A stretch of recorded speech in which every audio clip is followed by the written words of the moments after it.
Imer Noticias presenta.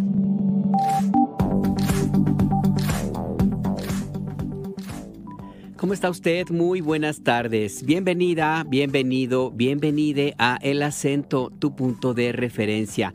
Hoy es el jueves 29 de mayo de 2025. Ya prácticamente se terminó el quinto mes del año y estamos a unas cuantas horas de iniciar el segundo semestre. Bueno, el segundo semestre iniciaría formalmente al terminar junio, pero pues ya estamos ya muy cerca de la mitad del año. Hay noticias en varios ámbitos nacionales, internacionales y hasta en términos meteorológicos. Tenemos en el Océano Pacífico la formación de un fenómeno, una tormenta tropical que parece que puede llegar a convertirse en el primer huracán de la temporada. Así es que esté usted muy, muy alerta, sobre todo si nos escucha en Lázaro Cárdenas, Michoacán, porque por ahí va a estar cerquita el impacto de este fenómeno meteorológico. De esto y más le hablaremos en unos minutos. Por lo pronto, comenzamos.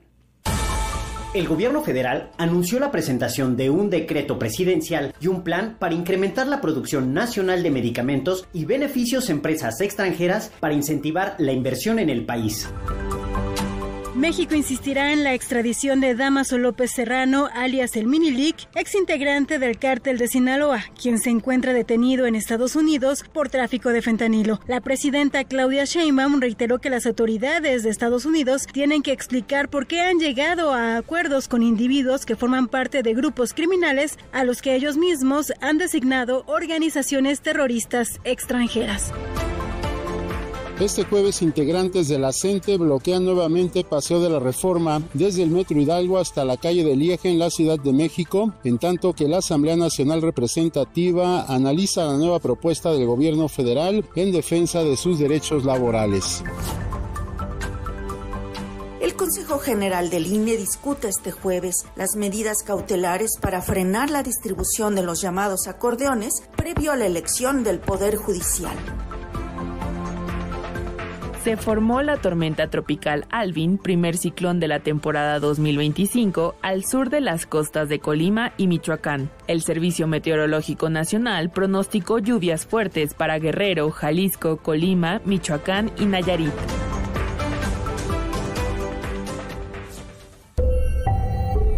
Imer Noticias presenta El Acento, con Alberto Nájar. Tu punto de referencia. Era callejero por derecho propio, su filosofía de la libertad fue ganar la suya sin atar a otros y sobre los otros no pasar jamás. Aunque fue de todos, nunca tuvo dueño que condicionara su razón de ser. Libre como el viento era nuestro perro, nuestro y de la calle que lo vio nacer. Era un callejero con el sol a cuestas, fiel a su destino y a su parecer, sin tener horario para hacer la siesta, ni rendirle cuentas al amanecer. Alberto Cortés, esta canción que se llama Callejero, en honor de todos los chuchitos, de todos los perritos callejeros del mundo. Lo escuchamos al inicio de este acento, de este servicio informativo, porque se nos pasó ayer, pero nunca es tarde, nunca es tarde. Ayer fue el Día Mundial del Perro Mestizo. Es una de las tantas efemérides que aparecen todos los días, pero que para mí en lo personal y para varios de mis compañeros del Sistema Nacional de Noticiarios, pues lo consideramos importante compartirlo con usted. Y lo queremos hacer de esta manera. No olvide que es también importante recordar que hay seres vivos que necesitan de nuestra ayuda. y que pues la mejor manera de apoyarles es pues no comprar animalitos de compañía, no comprar perritos que venden en los negocios o en las calles, sino fomentar la práctica, la filosofía de la adopción. Adoptar a un perrito mestizo, a un criollito como le dicen, a un callejero, a un chucho de las calles, es un acto de amor, es un acto de conciencia. Es también reconocer que el valor de un ser vivo no está en su pedigrí, sino en su capacidad de dar y de recibir cariño. Los perros mestizos, los callejeros, los criollos, pues sí, la verdad es que, y lo digo de manera personal, yo tengo esa experiencia, son más resistentes, adaptables, sobre todo muy, muy, muy agradecidos y tienen una gran capacidad de dar amor a quienes deciden recibirlos en sus hogares. Así que si usted tiene la oportunidad, pues adopte a un perrito mestizo, apoye si no tiene espacio en su casa o ya tiene algunos. Pues también se puede acercar a los albergues o a los lugares, a las personas que se dedican a rescatarlos de las calles y ofrecerles su apoyo de la mejor manera que crea usted posible. Pero sobre todo también es fundamental el recordar que los perritos mestizos, como otros animales, son seres sintientes, seres vivos, seres con derechos. Y es también una ocasión para recordar que debemos todos, deberíamos estar en contra del maltrato animal en todas sus formas y ayudar a impedir que progresen esas prácticas que son realmente salvajes en algunos lugares donde se aplican veneno o hacen cacería de perros callejeros para que no estén en las calles, o en los casos también de otros que se consideran espectáculos. Algunos hasta se atreven a decir que es cultura, como es esa cosa de la tauromaquia, y que solamente es un espectáculo para la celebración, quién sabe qué significa para quienes lo disfrutan, la celebración de unos cuantos, porque son minoría los aficionados a la tauromaquia, y que simplemente disfrutan con el maltrato, el asesinato de un ser vivo que prácticamente está en desventaja de quien se le enfrenta, lo maltrata, y que si tuviera la valentía que tanto presumen que caracteriza a los toreros, pues no necesitaría de toda la ayuda que requiere de maltratar, de pinchar, de atacar a los toros para poderlo ejecutar, porque es eso.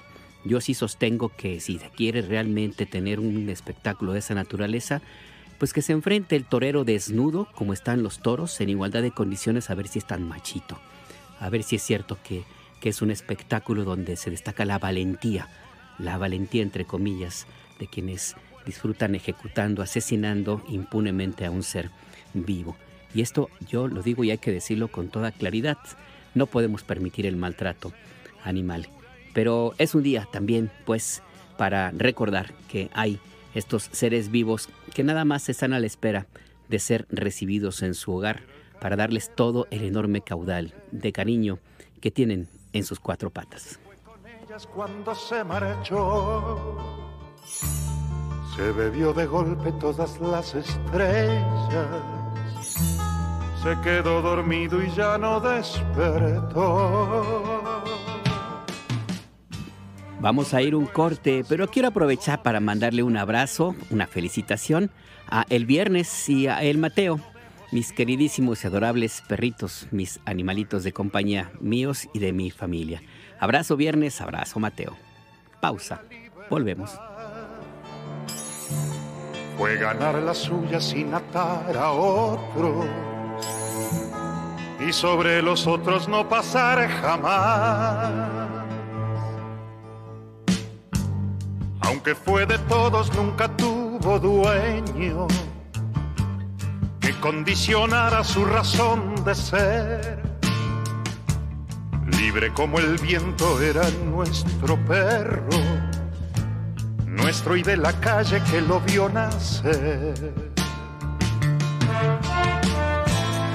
Era un callejero con el sol a cuestas, fiel a su destino y a su parecer, sin tener horario para hacer la siesta, ni rendirle cuentas al amanecer. Era nuestro perro y era la ternura que nos hace falta cada día más. Era una metáfora de la aventura que en el diccionario no se puede hallar. Era nuestro perro porque lo que amamos lo consideramos nuestra propiedad. Y era de los niños y del viejo Pablo, a quien rescataba de su soledad. Escríbenos. Manda un WhatsApp al 55 66 31 24 27.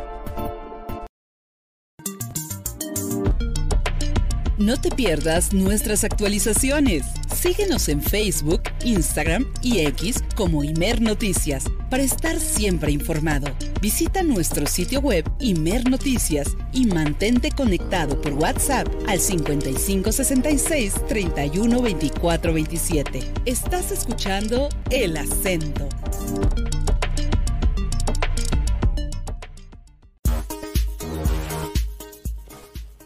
Efectivamente, está usted en El Acento, tu punto de referencia, y también, como acabamos de escuchar, está la invitación abierta para que se comunique con nosotros a nuestras vías de contacto. Le recuerdo el número de WhatsApp 5566-312427, 5566-312427. También nos puede escribir a @Imer_noticias, el nombre de este servicio informativo del Sistema Nacional de Noticiarios en X, y en Threads, en hilos, o bien nos puede escribir a Imer Noticias, nuestro nombre, en Instagram y en Facebook. A mí me encuentra en X como @najarnajar. Todos sus comentarios, sugerencias de temas, lo que usted guste y mande, es muy, muy bienvenido. Le enviamos un saludo a todas, todos los que nos escuchan en la República Mexicana y fuera de las fronteras, en todo el planeta prácticamente nos escuchan a través de nuestro servicio de internet en Radio México Internacional. Un abrazote de parte del equipo de Imer Noticias. Estamos aquí concentrados en el cuarto piso de la torre de radiodifusoras del Instituto Mexicano de la Radio, en el pueblo de Joco, al sur de Ciudad de México. En cortito, José Luis, perdone usted, Rafael Rosales, es que hoy no está José Luis Plasencia, Rafael Rosales en la operación y Sofía Gutiérrez en la producción. Ahí anda también José Luis Plasencia, pero anda en otras tareas, las tareas que requiere este servicio informativo. Yo también le mando un abrazo, me llamo Alberto Nájar. Y vámonos con la información. Renace la industria farmacéutica nacional. Efectivamente, esta mañana en Palacio Nacional se presentaron los detalles de un decreto que se va a publicar en el Diario Oficial de la Federación y que forma parte del Plan México y pretende fomentar la inversión y la producción farmacéutica. ¿De qué se trata? Abia Vargas, buenas tardes, cuéntanos. Muy buenas tardes, Alberto, a ti, todo el auditorio del Acento aquí en Imer Noticias. Pues David Kersenovich, secretario de Salud, presentó el plan para impulsar la industria farmacéutica nacional e incrementar la producción de medicamentos, insumos de dispositivos médicos, así como vacunas. Como parte del Plan México, explicó el secretario, el objetivo es desarrollar parques industriales con bioincubadoras, es decir, un sitio de producción de fármacos, producción de dispositivos médicos y vacunas. El plan, comentarte, Alberto, involucra universidades y a la industria química para tener los insumos médicos necesarios con el que se crean los medicamentos. Escuchemos al secretario de Salud. Tener la capacidad de ser un hub logístico, es decir, que no nada más involucre a los medicamentos, sino que involucre otras estructuras como puede ser la industria química para tener los principios activos con los que se preparan los medicamentos, tener la relación con ingeniería biomédica, que es muy importante. Entonces todo esto forma parte de un plan integral para el desarrollo en los años durante esta administración. El plan también contempla un centro de creación de talentos que genere profesionales altamente especializados. Esto, pues, para favorecer el desarrollo de la industria farmacéutica. En tanto, y como lo bien adelantaste, Eduardo Clark, subsecretario de Integración y Desarrollo del Sector Salud, anunció la presentación de un decreto presidencial para fomentar la inversión de la industria farmacéutica en el país. El decreto, comentarte, Alberto, y precisarle al auditorio que se basa en dos componentes principales. El primero es que en la compra de los medicamentos genéricos, aquellos que no tienen patente, se privilegie a las compañías que acrediten inversión en el país o que ya tengan plantas instaladas en el territorio. El subsecretario precisó que para esto se utilizará un criterio de puntos y porcentajes y dará puntos adicionales a aquellas compañías que comprueben que ya han invertido en el país. En el caso de los insumos de alto costo, aquellos medicamentos que tienen patente y que tienen protección intelectual, Eduardo Clark mencionó algunos puntos. Escuchemos.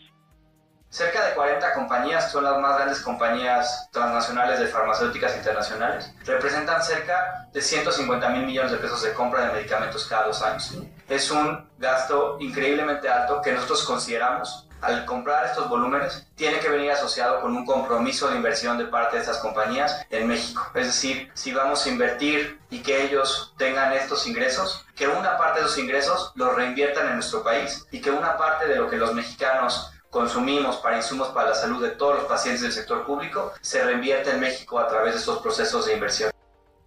Y bueno, pues esto es parte de la economía circular que ha utilizado el gobierno federal precisamente para fortalecer la economía nacional. Y bueno, a través de la creación de una comisión de promoción a la inversión farmacéutica, se comprobará que las compañías tengan producción, cadenas de suministro o calidad en México. Esto pues para detonar el desarrollo económico en nuestro país. Escuchemos al subsecretario de Salud.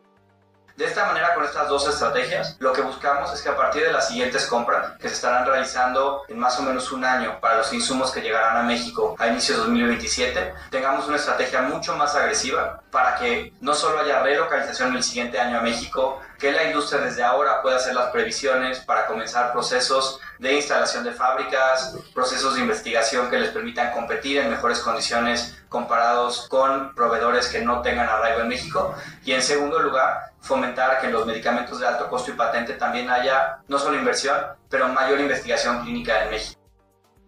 Y bueno, la presidenta de la República, Claudia Sheinbaum, mencionó que las empresas que decidan invertir en los polos del bienestar, que son zonas estratégicas en algunos estados del país, en donde se instalarán parques industriales para recibir a las compañías de distintos sectores, tendrán incentivos fiscales y preferencias. Escuchemos a la presidenta de la República.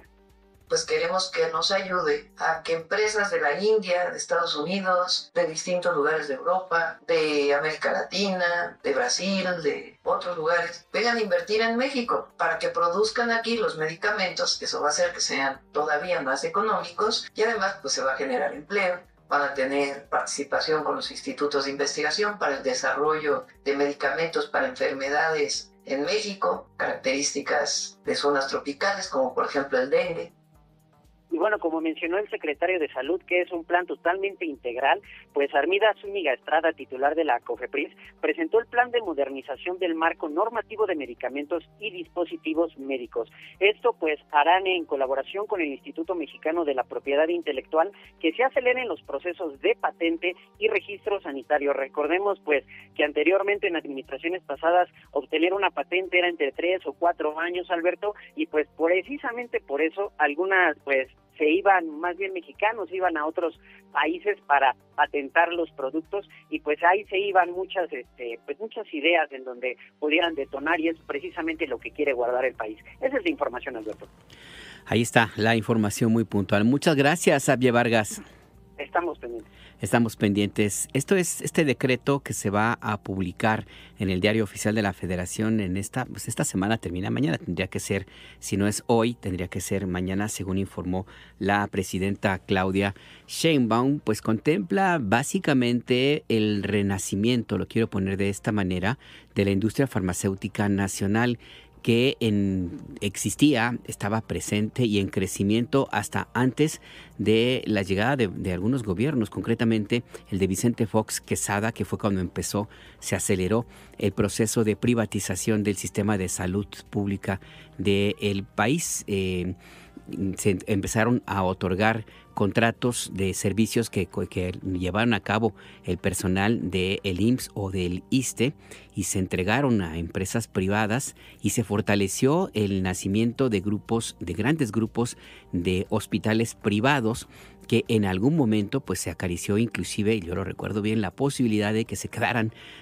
algunos de estos grupos con el sistema público de salud, que el IMSS, por ejemplo, pasara a ser propiedad de estas empresas. Algunas de estas empresas pues fueron inversionistas en la llamada Fundación Va por México, según recuerdo que se llamaba, la de Marta Sagún, la esposa de Vicente Fox Quesada, que pues fomentó la privatización de los servicios de salud, entre otros temas. Uno de ellos, el dejar en manos de grupos religiosos también una parte de la política de salud sexual, salud reproductiva, lo cual inició con la epidemia de embarazos adolescentes que todavía hasta hace unos años seguía en crecimiento en México. Bueno, lo que se presenta hoy en la Mañanera del Pueblo tiene el propósito de rescatar la soberanía de México en materia de la producción de sus propios medicamentos y vacunas. Algo que es fundamental en todos los países del mundo, inclusive aquellos que los opositores al actual gobierno pues ven como el modelo a seguir allí, en esos países, en esos modelos económicos que insisten en que se apliquen de nuevo en México.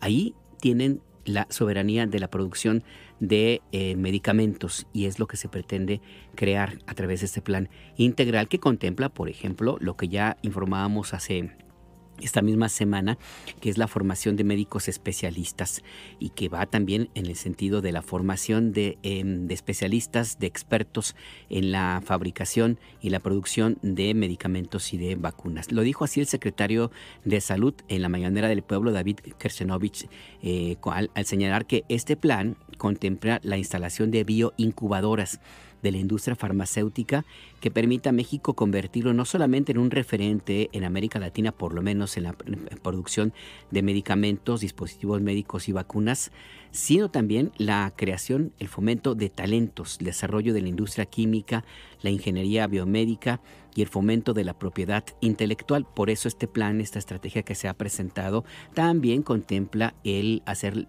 más, profundizar la simplificación administrativa de trámites ante la COFEPRIS para que los medicamentos que se desarrollen no tengan que pasar necesariamente por toda la burocracia que todavía existe en algunos casos. Es pues una estrategia, como les señalo, de carácter integral y que busca ese objetivo, recuperar la soberanía del Estado mexicano, y el Estado mexicano somos todas, todos y todes, en la fabricación de medicamentos, vacunas y servicios médicos para la atención de los mexicanos. México insiste en extradición del Minilic.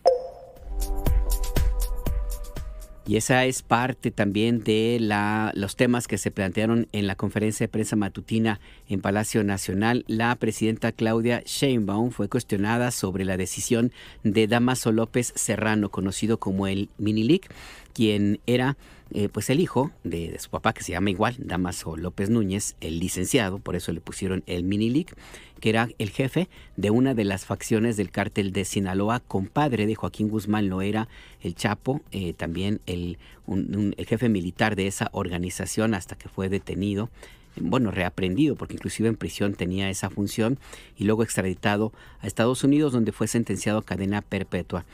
El Minilic se ha declarado culpable, reconoce su responsabilidad, llegó a un acuerdo ante las cortes estadounidenses para convertirse en testigo protegido y recibir una sentencia menor a la que le esperaría de no haber alcanzado este acuerdo, este trato con las autoridades estadounidenses. La presidenta Sheinbaum informó esta mañana que el gobierno de México insiste en la extradición de este personaje, que está detenido, como le digo, en Estados Unidos. La presidenta reiteró que las autoridades de ese país tienen que explicar, lo cual también es importante, tienen que explicar por qué llegan a esta clase de acuerdos con individuos como el Minilic, que forman parte de grupos criminales como el Cártel de Sinaloa, a los que el gobierno de Donald Trump acaba de designar como organizaciones terroristas extranjeras. Escuchemos a la presidenta Sheinbaum.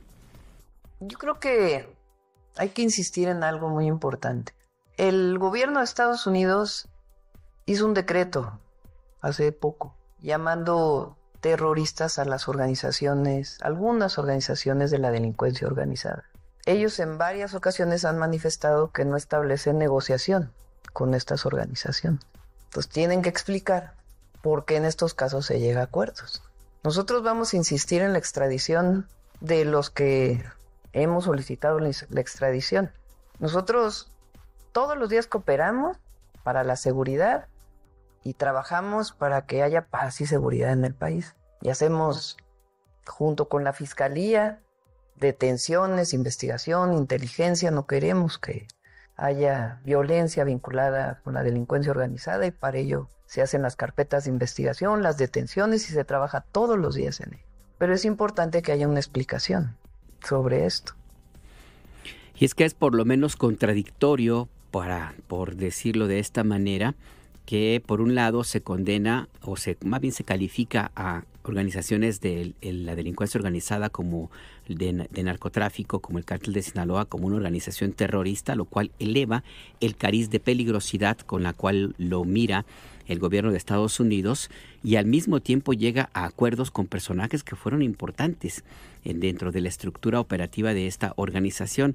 Dámaso López Núñez, el papá del Minilic, era el jefe de seguridad del penal de Puente Grande en Jalisco en los tiempos en que el Chapo Guzmán se escapó de esa prisión ante la cercanía de un eventual proceso de extradición a Estados Unidos. Fue en 2001, en el gobierno de Vicente Fox. El Chapo Guzmán escapó dentro de un carrito de lavandería que fue trasladado hasta las afueras del penal en las inmediaciones de Guadalajara, Jalisco, y de ahí se fue en un automóvil, una camioneta que lo llevó a una pista que lo llevó hasta Sinaloa, donde permaneció escondido durante más de una década, durante varios años, hasta que fue reaprendido.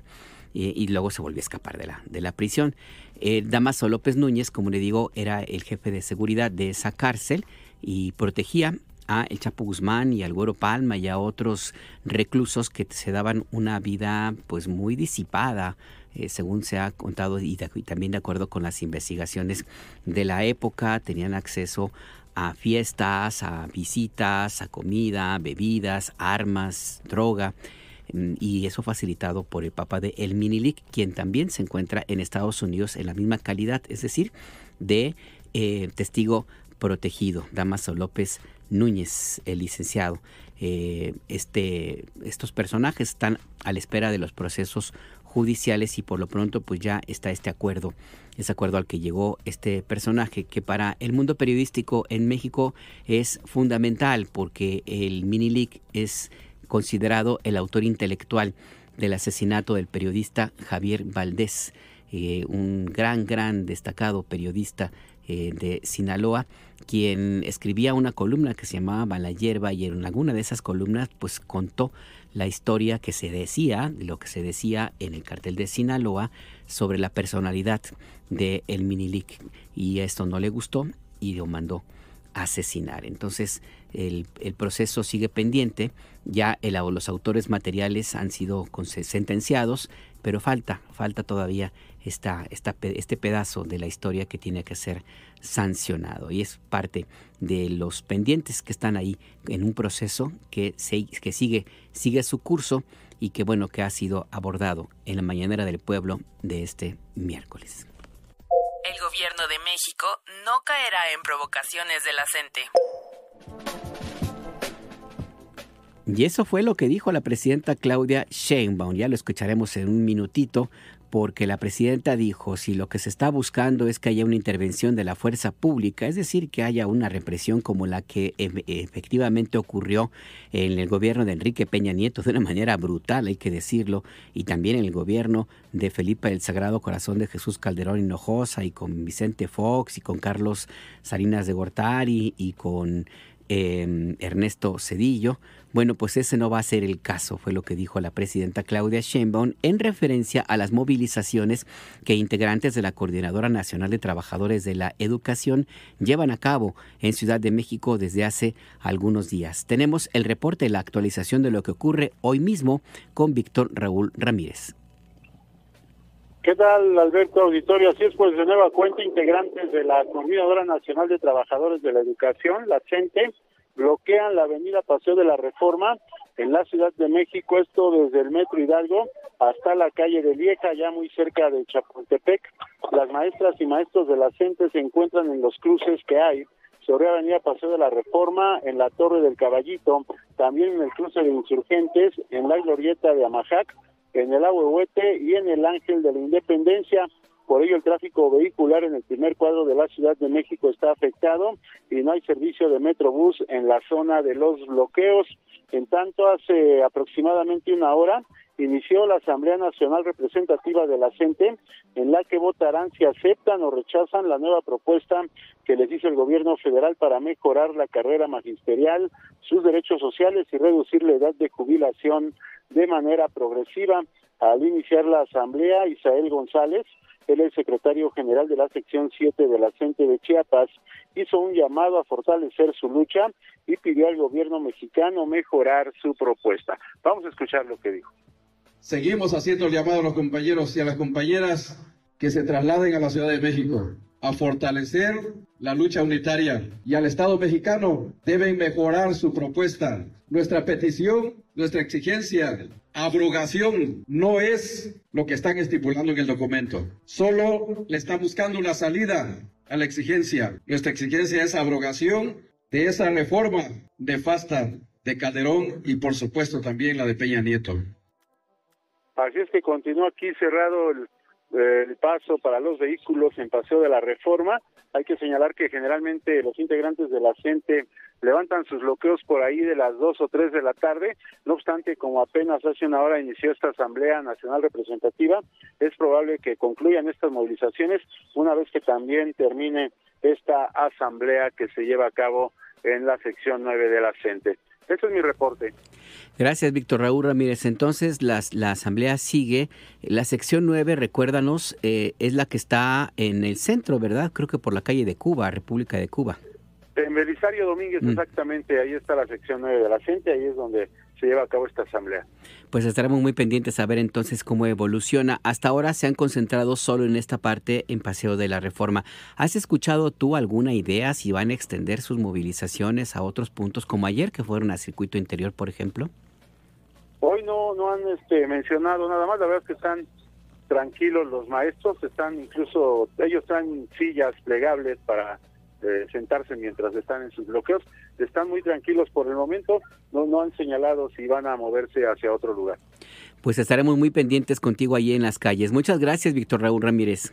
Hasta luego. Hasta luego. Y sí, la verdad es que, déjenme decirlo de esta manera, sin otro ánimo más que meramente informativo, la verdad es que los maestros de la coordinadora han tenido un entrenamiento largo en materia de cómo estas movilizaciones ya se las saben, si usted me permite utilizar este término, porque pues sí andan con estas sillas plegables, se acomodan, se sientan y esperan a que se tome las determinaciones que sean conducentes por parte de los líderes de esta organización y hacen estas movilizaciones. En caso de Ciudad de México han sido de esta naturaleza. Pero en otras latitudes, como en Morelia, Michoacán, no es lo mismo, no es la misma respuesta que existe por parte de las autoridades capitalinas a las que hay en otros lugares, y tampoco la actitud de los grupos de la CENTE que están en protesta. Por ejemplo, en Morelia, Michoacán, miembros de la coordinadora intentaron tomar las vías del tren en el cruce de Tres Puentes, ahí en Morelia, Michoacán, y hubo un enfrentamiento con policías pues que trataron de impedir que tomaran estas vías, porque la afectación ahora sí que para la comunicación de los ferrocarriles de carga sobre todo pues es importante. En Chilpancingo, Guerrero, también hubo un enfrentamiento con elementos de la Guardia Nacional e integrantes de la Coordinadora Estatal de Trabajadores de la Educación de Guerrero. Este enfrentamiento fue en las instalaciones, afuera de las instalaciones de una de las sedes distritales del Instituto Nacional Electoral. Son las noticias que hay hasta este momento. La presidenta Claudia Sheinbaum, como le comentaba al inicio de esta parte de nuestro servicio informativo, dijo en la mañanera del pueblo de este jueves, porque estaba diciendo que es miércoles, hoy es jueves, dijo que su gobierno no va a caer en provocaciones ante estas movilizaciones, bloqueos y los plantones de la Coordinadora Nacional de Trabajadores de la Educación, y van a ser los responsables del diálogo con la CENTE por parte del Gobierno de México, es decir, las Secretarías de Gobernación, de Educación Pública y la dirección del ISSSTE, quienes informen sobre los acuerdos o no que se alcancen con los maestros. Escuchemos.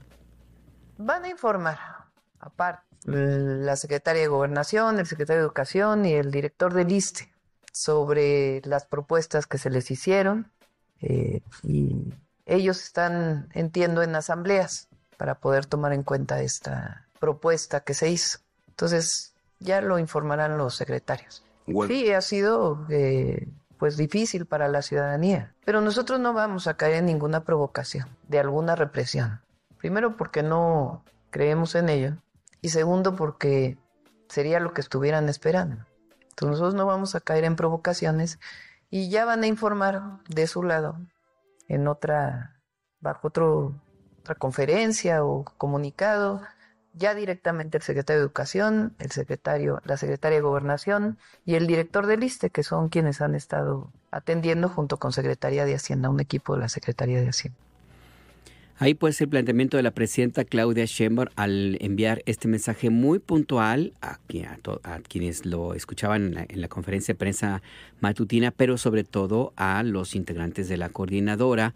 Pues no habrá del lado del Gobierno de México ninguna acción represiva, como sí ocurrió en otras administraciones.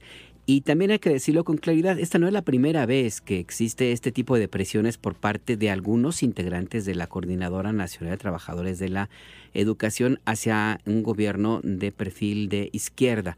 El 27 de agosto de 2021, el entonces presidente Andrés Manuel López Obrador no pudo llegar a la reunión de Gabinete de Seguridad y a la conferencia de prensa matutina que estaba programada ese día en la 7ª Región Militar en Tuxtla Gutiérrez, Chiapas, por un bloqueo justo de integrantes de la CENTE que exigían que el presidente los atendiera de inmediato, ahí en ese momento, que trataron de obligar al presidente López Obrador de que los atendiera ahí, en ese instante. Esa mañana, cuando no pudo llegar a la conferencia de prensa matutina, que como ocurrió también recientemente con la presidenta Claudia Sheinbaum, no logró el objetivo de la CENTE, que era que no hubiera mañanera. En aquella ocasión, esa conferencia de prensa la encabezó la entonces secretaria de Seguridad, Rosa Isela Rodríguez. Y en la ocasión pasada, pues estuvo la presidenta Claudia Sheinbaum con periodistas que se conectaron de manera virtual. En ese entonces, cuando ese intento de chantaje, como lo definió el presidente López Obrador, el mismo mandatario grabó un video y que se lo puso a disposición de todas, todos y todes en sus redes sociodigitales. Vamos a escuchar un fragmento de lo que en su momento señaló el presidente López Obrador a propósito de una circunstancia muy parecida a la que ahora parece ocurrir de nuevo en la presidenta Claudia Sheinbaum. Escuchemos. Informar al pueblo de México en la conferencia mañanera, pero a la entrada del cuartel, un grupo de maestros de la CENTE de Chiapas nos impidieron la entrada bajo la condición de que teníamos que atenderlos de inmediato y resolverles sus demandas.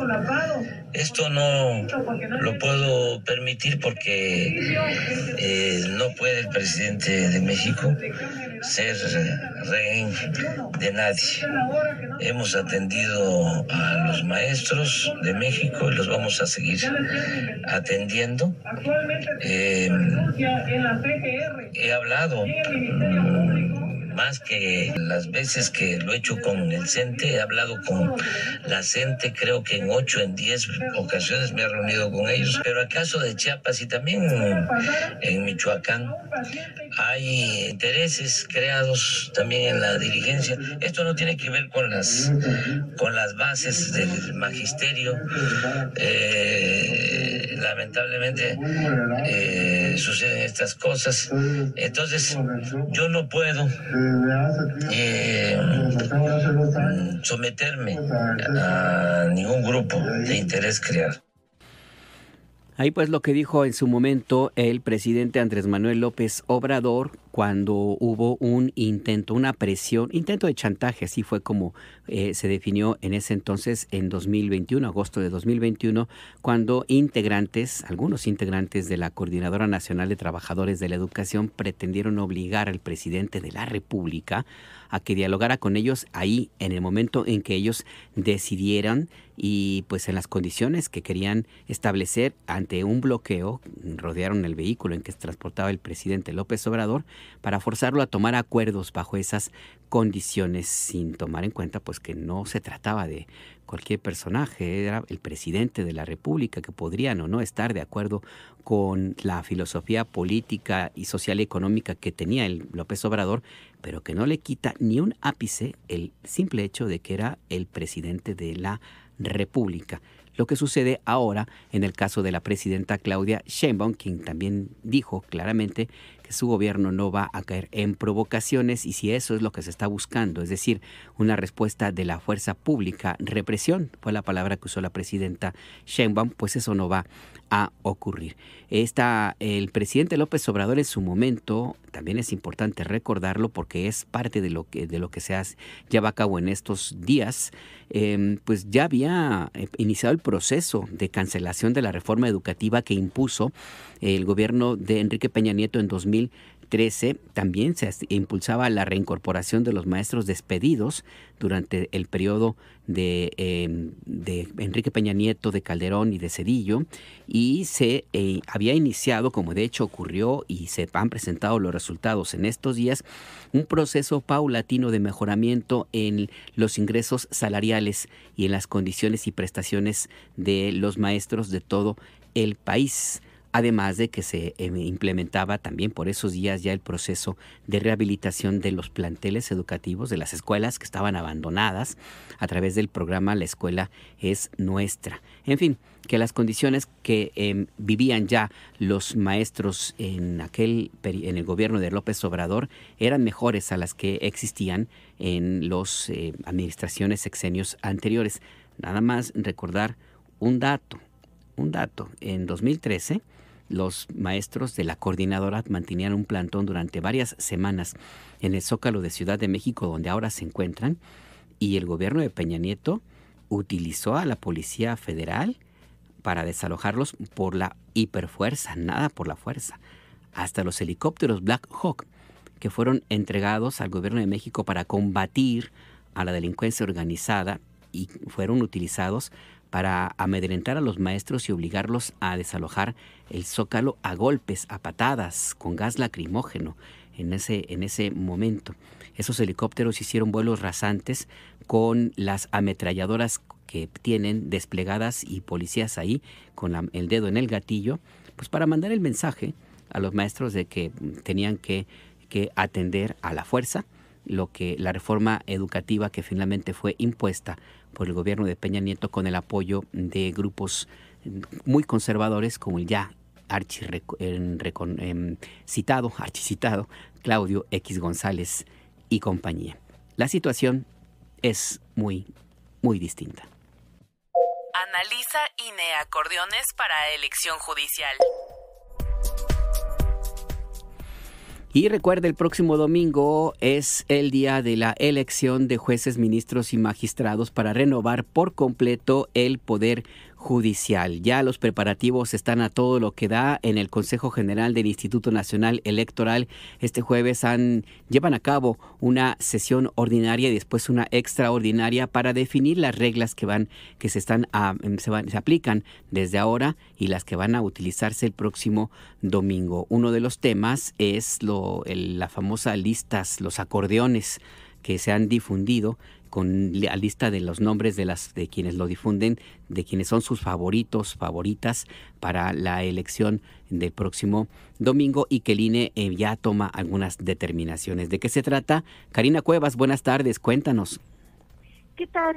¿Cómo te va, Alberto? Buenas tardes a ti y al auditorio. Efectivamente, fíjate que apenas hace unos instantes efectivamente el Consejo General del INE aprobó por unanimidad las medidas cautelares para, evitar la elaboración y distribución de los llamados acordeones o listados que están, que fueron distribuidos entre la ciudadanía para inducir el voto sobre algunos candidatos. Específicamente, la presidenta consejera del INE, Guadalupe Tadei, hizo mención particular de este tema y pidió, que se sumaran, todas las voces del Consejo General en contra de esta campaña, ¿no? De esta campaña que empezó hace unas semanas para inducir el voto a favor de algunos candidatos. Así que bueno, hace apenas unos instantes el Consejo General del INE ya lo aprobó por unanimidad las medidas cautelares. ¿Y de qué se trata? Recordemos, y hay que señalarlo, Alberto, que el INE no sanciona. El INE, determina algunas medidas cautelares, que en este caso es el retiro inmediato, de estos listados, tanto en las páginas de internet donde se han identificado, como a nivel presencial, porque incluso las dos denuncias que se tiene específicamente sobre el tema en Ciudad de México y en Nuevo León, fueron distribuidos, en la ciudadanía. Entonces, lo que hace el INE es decir, hay que eliminar, que retiren esta propaganda electoral en tanto en las redes sociales como de manera física, pero también hay que precisarlo, el INE no sanciona.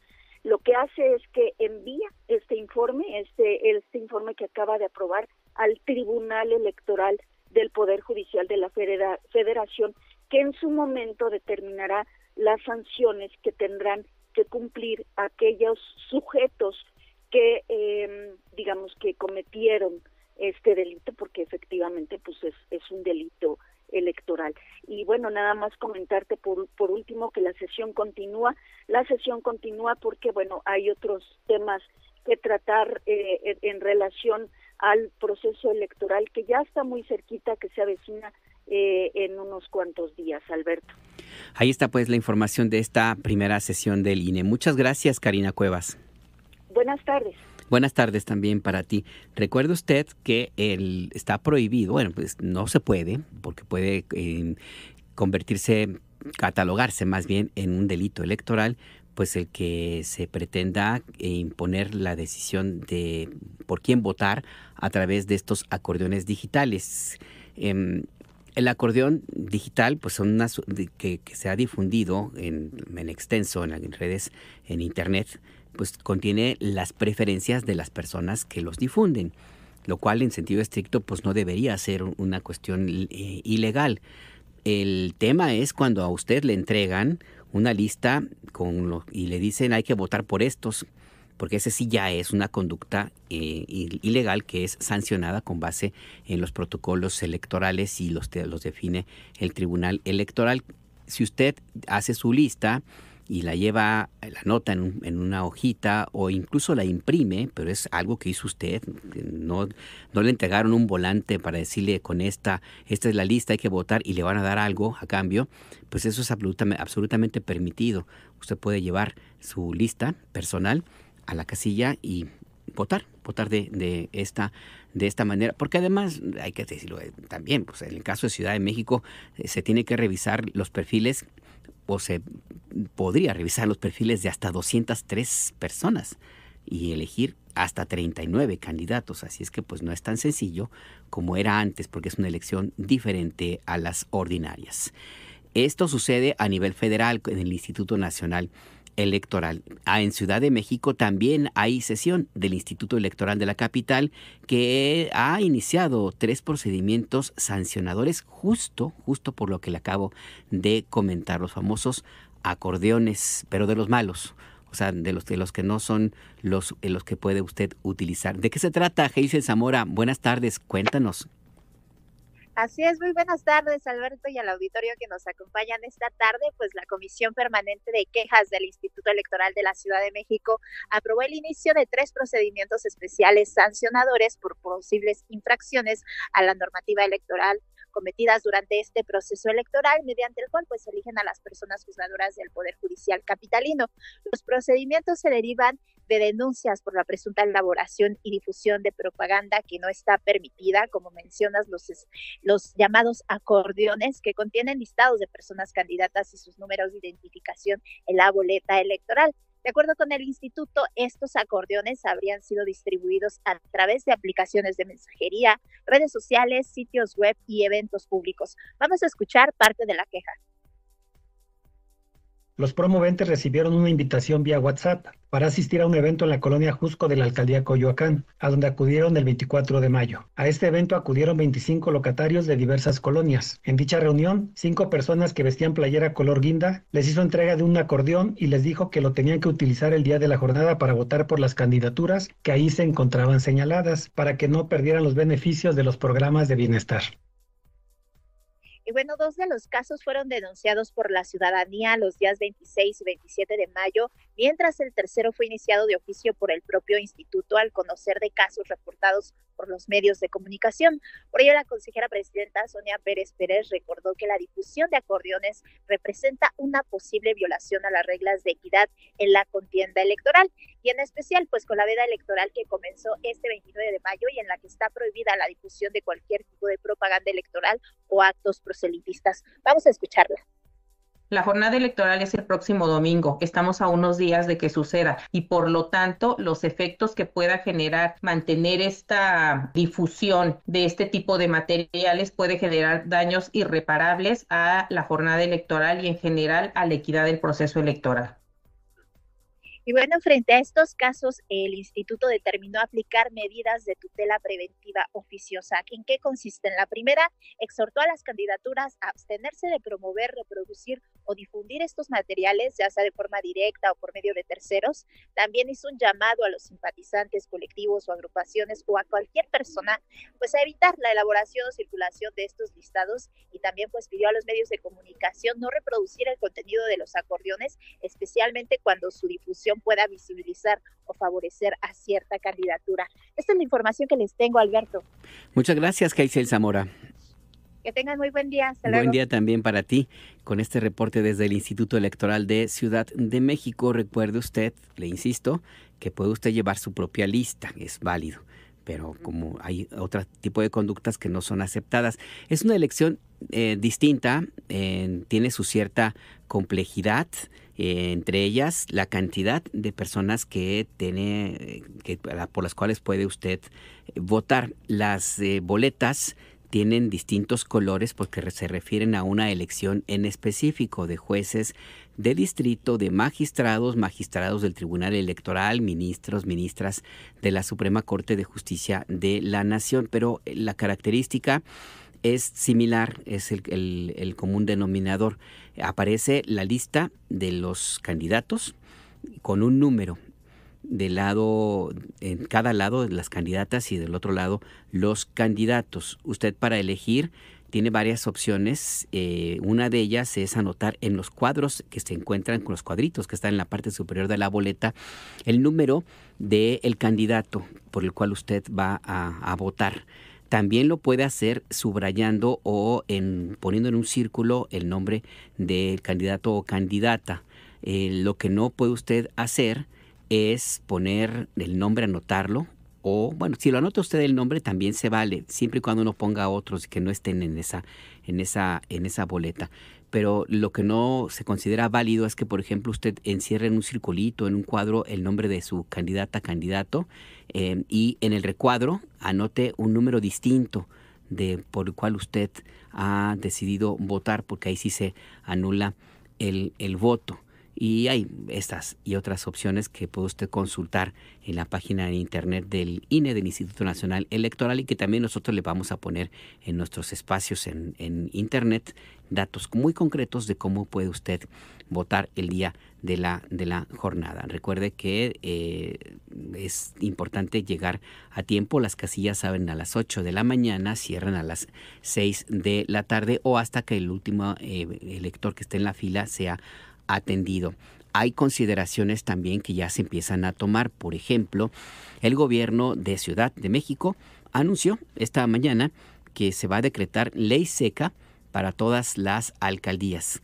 El acuerdo se publicó hoy en la Gaceta Oficial de Ciudad de México y establece que esta medida empieza el primer minuto del sábado 31 de mayo y termina a las 23 de la noche, 23 horas con 59 minutos del domingo 1 de junio, el día de las elecciones judiciales. Esto en prevención de que pueda haber cualquier incidente y sobre todo también como una medida de animar a la población, a usted, a nosotros, a nosotres, de que participemos en estos comicios. Es importante que usted lo haga. Como también es importante que se esté muy pendiente porque los medios públicos del Estado mexicano, la radio, en este caso el Instituto Mexicano de la Radio y todas las radios públicas del país, así como la televisión pública de México, Canal 11, Canal 14, Canal 22, Canal 21, TV Mexiquense y televisoras de los distintos estados de la República, vamos a tener una transmisión conjunta, unidos por las audiencias, este domingo a partir de las 8 de la mañana. Usted puede sintonizar en los noticiarios que preparamos nosotros en Imer Noticias para usted a partir de las 8 de la mañana con 2 minutos de este domingo. Tendremos una primera transmisión conjunta con todos los medios públicos. A las 10 de la mañana con 55 minutos tendremos un corte informativo para informarle cómo va la votación hasta ese momento, lo que haya ocurrido a media mañana. Otro noticiario que será conducido de la 1 de la tarde a las 3 por Adriana Estela Flores y Patti Betaza. Yo voy a participar también en ese servicio informativo el domingo a la 1 hasta las 3 de la tarde y tendremos otro corte a las 6 de la tarde de 15 minutos para darle los detalles de cómo se llevó a cabo la votación de esa jornada. A partir de las 9 de la noche, el Instituto Mexicano de la Radio, la cadena del Sistema Nacional de Noticiarios, nos vamos a enlazar con la transmisión conjunta de los medios públicos de las televisoras en esta transmisión especial para llevarle a usted la información de cómo transcurrió la jornada. Esta transmisión va a concluir después de las 11 de la noche porque está previsto que a esa hora haya un mensaje de la presidenta, la consejera presidenta del INE, Guadalupe Tadei, donde va a dar a conocer los resultados de la participación ciudadana que hubo en esa jornada, así como los resultados de una encuesta, un sondeo que va a llevar a cabo el INE de manera oficial. Recuerde que, a diferencia de otras elecciones, no habrá resultados. Es decir, ¿a qué me refiero? Que no se va a dar a conocer el domingo los nombres de quienes fueron elegidos, por ejemplo, para la Suprema Corte, para las magistraturas o como juezas o jueces. ¿Por qué? Por la cantidad de candidatos que participan, habrá un periodo de por lo menos 15 días para la revisión y calificación de las elecciones. Está previsto que en los primeros días de la próxima semana, más tardar el miércoles, según se nos ha informado, ya se dé a conocer quiénes son los integrantes de la Suprema Corte de Justicia de la Nación, y a partir de esa fecha pues irán apareciendo los resultados posteriormente. El 15 de junio es el día en que el Consejo General del INE da a conocer quiénes son los ganadores hasta ese momento, y se abre el periodo de impugnaciones para que el Tribunal Electoral resuelva de manera tal que a partir del 1 de septiembre todo la mitad del Poder Judicial se renueve ya por completo esa primera mitad, y por supuesto la Suprema Corte de Justicia de la Nación. Son parte de las características de esta elección inédita en la historia de nuestro país. Y de nuevo, pues le recuerdo, es el domingo, hay que votar. Vamos a ir a una pausa, pero lo quiero dejar con esta canción que tiene referencias importantes a propósito de lo que implica encontrar el centro de todas, todos, todes, nosotros. En estos días en los cuales ocurren situaciones extremas como lo que sucede en Gaza, y también, hay que decirlo, brotes de violencia que aún permanecen en nuestro país ante el asedio de los grupos conservadores antiderechos que crecen y que llegan al extremo de prohibir que se difunda información sobre las vacunas contra la COVID-19, ahora que aparecen nuevas variantes, mutaciones del virus del SARS-CoV-2, como ocurre en Estados Unidos, o la decisión de Argentina de seguir los pasos, el gobierno de Argentina, de este grupo pues de personajes, o quiero ponerlo de esta manera, que gobierna a Estados Unidos. Siempre, siempre en estos momentos de incertidumbre o de intranquilidad de esta magnitud, es importante volver a las personas que en su propia esencia, en su propio comportamiento, en su vida cotidiana, tenían paz espiritual que nos compartían a través de la música. Es el caso de Facundo Cabral y una de sus tantas canciones, como esta que le ofrecemos ahora, que se llama Vuele Bajo. Al mundo le hace mucho mal. El hombre ambiciona cada día más y pierde el camino por querer volar. Vuele bajo, porque abajo está la verdad. Esto es algo que los hombres no aprenden jamás.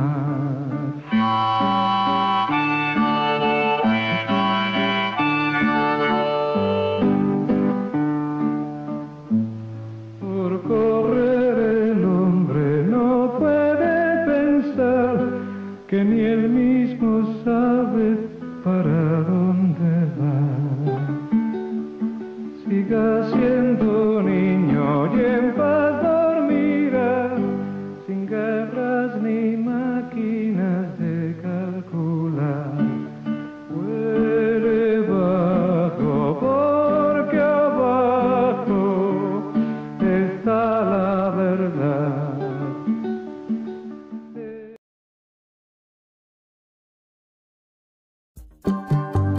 El acento en.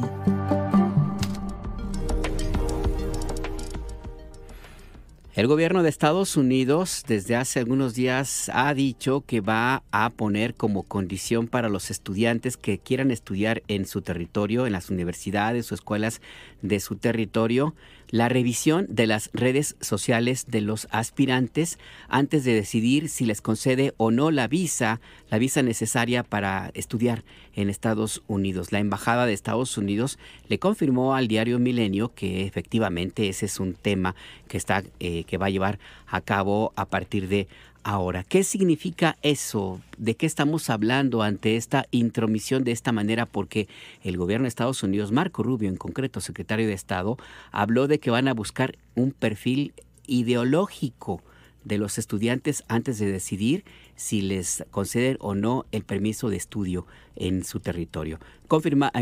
Hablamos con la doctora Leticia Calderón Chelius, ella es investigadora del Instituto Morán. Doctora Leticia Calderón, buenas tardes, ¿cómo estás? Gracias por esta conversación. Muchas gracias, Alberto, y un gusto de platicar también con tu público. ¿Cómo ves esta medida del gobierno de Estados Unidos? Revisar las redes sociales en busca de perfiles ideológicos adecuados para autorizar o no el estudiar en Estados Unidos, Leticia. Pues mira, esto ya lo habían empezado a hacer incluso desde el primer periodo de Donald Trump, en que se pensó en esto, en entrar en las propias redes sociales, que es como una parte muy personal, muy íntima de cada uno, y que lo vuelva a retomar ahora. Ya lo había retomado también en cuestiones migratorias, pero ahora precisamente con estudiantes extranjeros que van a Estados Unidos a estudiar, pues a mí me parece que rompe, ya es la prueba, digamos, innegable, de romper lo que por mucho tiempo fue incluso la promoción de ese Estado democrático, libre en el sentido de, sobre todo, el derecho a la opinión y digamos, a pensar de la manera que se quiera, ¿no? Parecía que era una cuestión intocable el hecho de que cada uno podía expresarse y tener su propia identidad en términos de pensamiento, incluso en algunos casos muy radicales hacia el lado que me digas. Entonces, romper con esto es gravísimo. Ahora, lo bajo a la cuestión de los estudiantes extranjeros que irían a Estados Unidos, me parece muy grave por varias partes, digo, por eso mismo que dije al principio, pero además porque es una forma de intromisión, de cerrar el pensamiento plural que supuestamente buscan las universidades en cualquier lugar del mundo, mucho más esta idea que Estados Unidos ha promovido en el mundo, pero aún más porque limita la libertad de quienes al final de cuentas han expresado en sus propias redes sociales, de manera individual, de manera personal, ideas que pues pueden ir desde el chiste y de la bobada hasta lo que ellos puedan interpretar de una manera tan absurda como una amenaza para su país nada más porque se mencionó alguna cosa. Me parece gravísimo, Alberto, un deterioro, una cosa patética en términos de lo que la sociedad estadounidense ha avalado y sigue avalando, hay que decirlo también, y fuera de contexto, sin elementos para, digamos, ser críticos cuando hay realmente una amenaza a una tontería que tiene que ver con, y más entre los jóvenes, un manejo de sus propias redes sociales. ¿Hasta dónde una medida de esta naturaleza tiene posibilidades de éxito? Lo pregunto, Leticia, porque Donald Trump tampoco ha enfrentado totalmente, o no la ha tenido tan fácil. Hay bloques de jueces, por ejemplo, que han cancelado algunas de sus iniciativas. Hay grupos también empresariales y universidades, como la de Harvard, que se oponen abiertamente. ¿Hasta dónde esto tiene posibilidades de éxito o eventualmente es también un mensaje? Solamente un mensaje a quienes quieran ir a Estados Unidos? Mira, Estados Unidos siempre ha logrado con digamos, la inclusión de estudiantes extranjeros, justamente intentar moldear no solo la personalidad, sino también la forma de ver el mundo. Y muchas veces las propias élites de nuestros países han ido, ¿no?, a Estados Unidos a eso. Y al final de cuentas son los principales contactos que tienen el propio gobierno de Estados Unidos o diferentes niveles de gobierno para establecer relaciones con esas élites. Romper ese principio también tiene un costo político y es el famoso soft power. Entonces, ellos le están pegando en un nivel muy directo a una cuestión que por mucho tiempo ha sido la forma privilegiada de entrar de otra manera a cada uno de estos países del mundo, no nada más América Latina, ni mucho menos México. Pero ahora con lo que tú dices, ¿podrá avanzar o no avanzar la medida que pone Trump? Mira, yo creo que no creo que avance tanto en el sentido de que ya se lleva su tiempo y todo, pero ya hay jueces que van delimitando y diciendo cuál es digamos, los excesos a los cuales está incurriendo, pues es una figura presidencial que tiene contrapartes. Aquí el detalle es que a la vez el Ejecutivo puede avanzar también y pues contraponer otra demanda y eso puede avanzar. Pero es exactamente el mensaje político. Y yo quiero enfatizarlo mucho, no es Trump, no es solo Trump, es el mensaje político que sí tiene un aval en la sociedad estadounidense, que sí se considera más allá de esta presidencia y por tanto es lo que me parece que preocupa, el hecho de que quien quiera estar en Estados Unidos y participe de esa sociedad tiene que estar alineado a los valores, pero ojo con esto, no es los valores estadounidenses, ¿qué es eso? O sea, los valores estadounidenses son los valores universales, cosmopolitas, liberales. O sea, no solo es los valores de estos grupos que obviamente representan un sector muy importante de esa sociedad, sino que están dejando fuera y desplazando a toda otra parte de esa sociedad estadounidense que, bueno, en algún momento probablemente veamos reaccionar de una manera distinta, pero por hoy lo que te diría es que al final de cuentas sí imponen un criterio de esos valores estadounidenses y que en todo caso vendrá una pugna fuerte también en términos de esa sociedad para decir, oye, no puedes hablar a nombre solamente de tus valores, por más estadounidenses que puedan o no ser, también hay quienes los critican como, digamos, identidad última de esa sociedad. Yo creo que es un momento, así ahora sí que es un punto de inflexión en el sentido de que el debate ya se queda abierto, ya estaba abierto, insisto, pero se abre de una manera muy dura con también el quitar las visas a los estudiantes chinos, que es un anuncio que se acaba de hacer y es gravísimo porque de repente la exclusión por nacionalidad es ahora sí que volver al siglo XIX, Alberto. Sí, la verdad es que es algo muy grave, que es mi última pregunta que quiero hacerte, Leticia, porque hay una especie de efecto copycat, lo quiero poner con este término, el copycat, la imitación, en otras latitudes. Está el caso de Argentina, que con todo lo que implica el personaje que gobierna allí, pero también el avance de otros movimientos muy parecidos a los que encabeza o a los que acompañan a Donald Trump en Europa, en México también. ¿Hasta dónde este debate, que eventualmente tendrá su curso y puede ser que no progrese de tal manera, siembre una semilla que empiece a crecer de una manera más acelerada de lo que ya de por sí existía, Leticia? Mira, yo diría que no es algo nuevo. También hay que tenerlo muy claro. Esta pugna ideológica entre ciertos valores y otros, a lo mejor se ha caricaturizado. Cuando yo escucho a las personas que entrevistan, no, es que pueden venir comunistas, Venezuela, Cuba, dices, bueno, a ver, ya parecen, como tú dices, pegue y ponga, ¿no? Porque realmente lo que estamos viendo es una reproducción y un reduccionismo de un debate que efectivamente es muy profundo de qué tipo de sociedad construye cada país. Tú mencionas a Argentina y igual que con Estados Unidos, yo quiero ser muy cauta porque a pesar de que yo tenga mi postura frente a lo que ocurre en ese país, la realidad, Alberto, es que volvió a ganar Milei en las elecciones que hubo hace un par de semanas y las encuestas muestran que tiene un aval de su propia sociedad y eso nos lleva a también cuestionar cómo vemos a distancia o desde los ojos a través de los cuales vemos una sociedad, algo que tal vez no interpretamos. Me parece que lo mismo hay que pensar de Estados Unidos cuando uno ve las opiniones de incluso lo quito, pero de comunidad latinoamericana, por ejemplo, que radica en Estados Unidos y que avalan plenamente parte del discurso, en algunas cosas tal vez no, pero parte del discurso de lo que Donald Trump propone. Entonces, esto nos orilla a hacer como reflexiones mucho más profundas y tratar de ir a entender esas sociedades desde esas sociedades, porque hay algo ahí que se nos está escapando de parte de México y con esto cierro, Alberto. Yo creo que justo ahí sí, pudiendo hablar desde acá, sí queda como un discurso muy, digamos, ridiculizado, muy de caricatura cuando alguien pudiera venir y decir un discurso tipo Donald Trump, que está tan desacreditado en una sociedad como la nuestra y donde justamente vamos a empezar a ver cómo se desgasta este discurso porque no va a tener un sostén.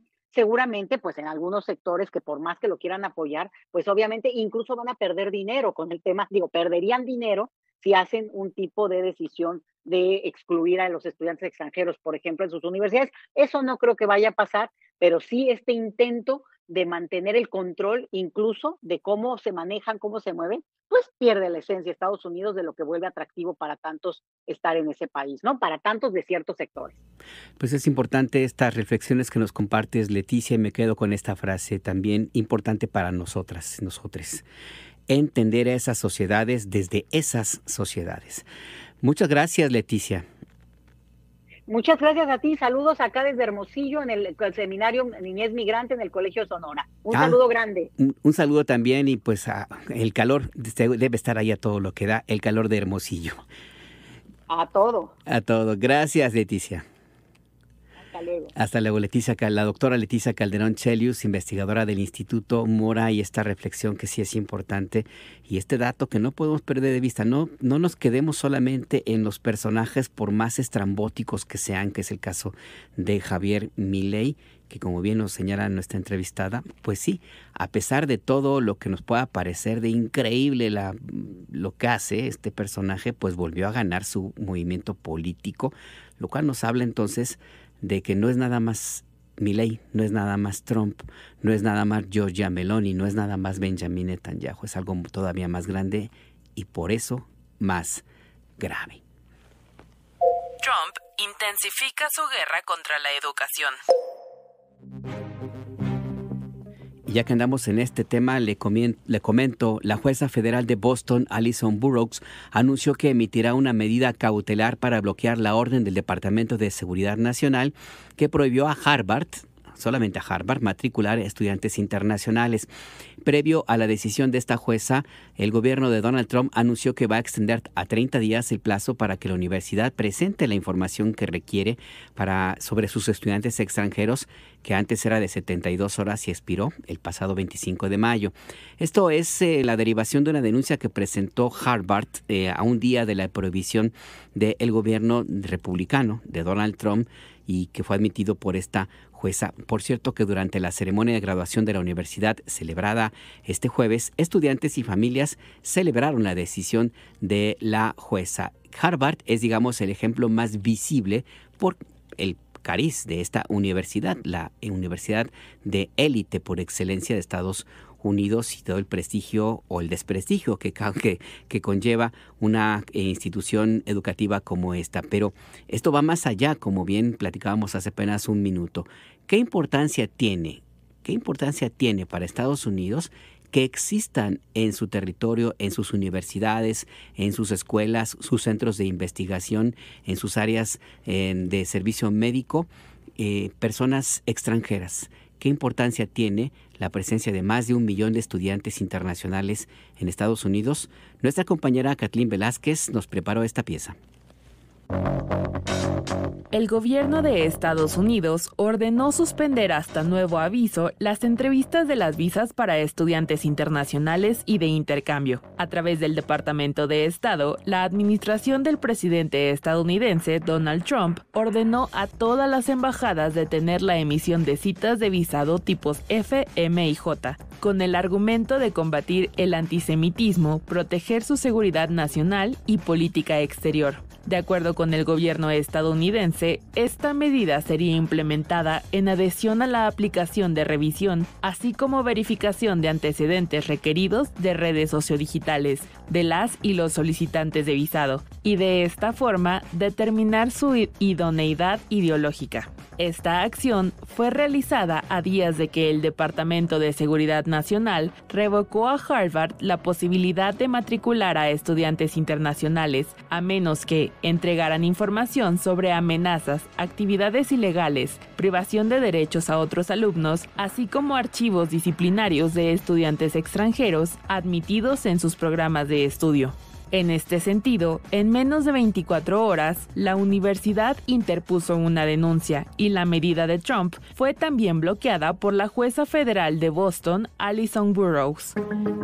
Disparo en el pie. ¿Qué efecto tendría la prohibición de estudiantes internacionales en Washington? De acuerdo con el Departamento de Seguridad Nacional, en 2023 estuvieron activas más de 1.5 millones de visas estudiantiles en Estados Unidos, representando un incremento de 10.4% respecto al año anterior y la cifra más alta desde 2019. El departamento detalló que los alumnos llegaron de 238 países diferentes, principalmente del continente asiático, el cual representó el 71% de ellos. Del total, estudiaron más de 1.479 carreras diferentes, e incluso desde niveles básicos. En el caso de los niveles superiores, cerca del 90% de las visas fueron para estudiantes interesados en licenciaturas, maestrías o doctorados.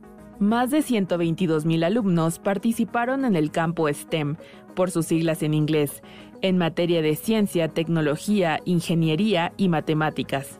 De acuerdo con un informe de la Association of International Educators, NAFSA, que a su vez está basada en datos del Departamento de Estado, de Educación y del Buró de Análisis Económico de Estados Unidos, los estudiantes internacionales contribuyeron con casi $44,000 millones a la economía estadounidense y apoyaron más de 378,000 empleos. Esto únicamente en el periodo académico 2023-2024 de colegios y universidades. La cifra deriva de los gastos de los estudiantes en relación a su educación, vivienda, transporte, seguros, así como gastos recreativos. La Fundación Nacional para Políticas Estadounidenses calificó como catastrófico la posibilidad de que en el cuerpo estudiantil nacional no hayan alumnos migrantes ni internacionales. Expusieron que, si disminuye tan solo un 2% del ecosistema estudiantil, así como los estudiantes graduados, la matrícula disminuiría hasta un 11% desde este año hasta 2037. También, de acuerdo a expertos en economía entrevistados por The Washington Post, en muchas ocasiones los estudiantes internacionales contribuyen más económicamente a las escuelas, debido a que los alumnos extranjeros no se benefician de programas sociales para el pago de sus matrículas. En este sentido, la pérdida de sus contribuciones podría provocar el recorte de ofertas académicas, tal como lo es el previamente mencionado campo STEM de ciencias. A través de la diversidad en la oferta académica, también los propios estudiantes nacionales tienen más oportunidades para optar por sus campos de estudio preferidos. Asimismo, los estudiantes extranjeros colaboran en su territorio en campos de investigación, por lo que promueven el crecimiento en los campos de tecnología, creación de empresas y startups. Dijeron que, al regresar a sus países como profesionistas, los estudiantes se convierten en puentes de comercio, relaciones y liderazgo en un mundo de economía global. Además de que disminuiría la demanda de vacantes laborales como asesores, tutores o empleados en zonas cercanas a las universidades. Para Imer Noticias, Kathleen Velázquez. Hay pues un panorama, un vistazo a lo que sucede con la guerra que mantiene Donald Trump contra la educación. No lo podemos definir de otra manera. El tema es que tiene varios frentes abiertos. Uno de ellos es el migratorio, donde ha tomado decisiones el gobierno de Donald Trump que ya han puesto en serio peligro de perder la vida a, en este caso, una niña de 4 años, mexicana, a la cual el gobierno de Trump le ha ordenado junto con su familia que abandone Estados Unidos a la brevedad. El tema es que esta niña tiene un padecimiento muy serio que necesita un tratamiento que recibe en Estados Unidos, concretamente en Los Ángeles, y que si lo interrumpe en este momento puede perder la vida en unos cuantos días. La presidenta Claudia Sheinbaum confirmó que el gobierno de México da seguimiento al caso a este caso de la revocación del permiso humanitario de esta niña y su familia, y que tiene justamente el tratamiento por el síndrome de intestino corto en Estados Unidos. Escuchemos. Está Relaciones Exteriores, es que ayer nos informaron, está Relaciones Exteriores apoyando a la familia a través de los consulados y viendo las razones por las cuales se tomó esta decisión y apoyar con toda la familia. ¿No tienen registro de otras personas que se encuentran en esta situación? Lo que vamos a hacer en los consulados ahora es abrir ventanas de vacunación para todos los paisanos. Ya se va a informar esto, para que si no tienen posibilidad de ir a una institución en Estados Unidos, pues puedan irse a vacunar a los consulados. La Secretaría de Relaciones Exteriores ha puntualizado que, a pesar de que la niña, a quien se identifica como Sofía, porque no es prudente dar a conocer su nombre verdadero, a pesar de que ella y su madre y su familia están regularmente establecidas en Estados Unidos, han cumplido con todas las condiciones que se les ha pedido para permanecer en Estados Unidos, las autoridades de ese país les revocaron su permiso humanitario, conocido como parole, ordenaron su salida inmediata, a pesar de que el equipo médico que atiende a la menor ha dicho que si interrumpe el tratamiento puede perder la vida, puede morir. La Secretaría de Relaciones Exteriores informó que la organización civil Public Council asumió la representación legal de la madre de Sofía y está en contacto con el Consulado General de México en Los Ángeles y el de México en Fresno para evitar su deportación. Y mire, seguimos en Estados Unidos porque pues resulta que el multimillonario Elon Musk, usted lo conoce, es el dueño de X, antes Twitter, el dueño de Tesla, una de las personas más adineradas del planeta y que encabezaba una oficina especial de Estados Unidos, el Departamento de Eficiencia Gubernamental, que se encargó de echar, de reducir al personal, de correr pues a todas las personas posibles que trabajan en el gobierno de Estados Unidos. Bueno, pues ahora resulta que Elon Musk anunció que deja a quien definió como su great buddy, a su gran amigo Donald Trump. Lo dijo en su cuenta de X. Musk dijo que pues no estaba de acuerdo con algunas decisiones del gobierno de su cuate, de Donald Trump, particularmente el programa fiscal que se ha puesto en marcha y que según Elon Musk pues va en sentido contrario a la tarea que le asignaron cuando se incorporó a la Casa Blanca. En su cuenta de X, Musk dijo que la agencia, el Departamento de Eficiencia Gubernamental, una iniciativa que buscaba reducir la burocracia y el gasto federal, pues no va con el sentido de las decisiones que se enviaron, las iniciativas que se enviaron al Capitolio y que han sido ya aprobadas en un primer momento. Dijo Elon Musk que la agencia, el departamento, se va a fortalecer con el tiempo a medida que se convierte en un modo de vida de todo el gobierno. Pero esto ocurre, la decisión de irse se toma después de que pues está este paquete fiscal. 2, pues Donald Trump está reduciendo los incentivos que se habían establecido en el gobierno estadounidense de encabezado por Joe Biden para la producción de automóviles eléctricos. Trump le apuesta por los automóviles de gasolina y de diésel y bueno, pues eso afecta directamente las ventas de Tesla, de la empresa de Elon Musk. Y también, pues, no podemos hacerlo a un lado, pues también Elon Musk pues enfrenta dificultades por su cariz ultra conservador y que le han llevado pérdidas económicas. Bueno, pues Elon Musk ofreció una entrevista a la cadena CBS en donde criticó el proyecto presupuestario de Donald Trump y que incluye exenciones fiscales multimillonarias y la promesa de aumentar el gasto de defensa. La entrevista se va a publicar el domingo, pero se dio a conocer un adelanto. Y ahí Elon Musk cuestionó abiertamente el paquete legislativo, dijo que contradice los objetivos de reducción del gasto público que promovió a través del Departamento de Eficiencia Gubernamental y pues otras situaciones, otros temas que abordó en esta entrevista y que, pues como bien sabemos, pues lo ha orillado a abandonar el gobierno de Donald Trump, quien pues así pierde a quien llamó uno de sus principales colaboradores. Vaya cosa.